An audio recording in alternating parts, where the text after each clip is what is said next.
చంద్రుడు తప్పు చేశాడని లోకమంతా విమర్శించింది. ఆ చంద్రుడిని తెచ్చి నెత్తి మీద పెట్టుకున్నాడు. హావాహలం బయటికెడితే పాడు చేస్తుందని కంఠంలో పెట్టుకున్నాడు. మనం కూడా భగవంతుణ్ణి చూసి మంచిని నేర్చుకోవాలి. నేను కూడా శివుళ్ళ బతకాలి. ఏది లోకాన్ని పాడు చేస్తుందో అది మాట్లాడకూడదు, కంఠంలో దాచుకోవాలి. ఎంత తప్పు చేసిన వాడైనా మారతాను అని వచ్చినప్పుడు నెత్తి మీద పెట్టుకోవాలి తప్ప ఎప్పుడో తప్పు చేశావని దూరం పెడితే మారే అవకాశం ఎలా కలుగుతుంది?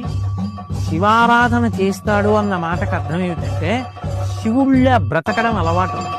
నన్ను అజ్ఞానపు చీకటిలోకి తోసేస్తున్న అరిషడ్వర్గములను నేను ఎలా గెలవాలి? బాగా భగవంతుని యందు మనసు పెట్టాడు, ధ్యానం చేశాడు, మంచి గ్రంథపఠనం చేశాడు, శివారాధన చేశాడు, అర్ధరాత్రి కూడా అభిషేకం చేశాడు, పెద్దల మాటలు విన్నాడు, కీర్తనలు విన్నాడు, ఆలోచించాడు, పూజ చేశాడు.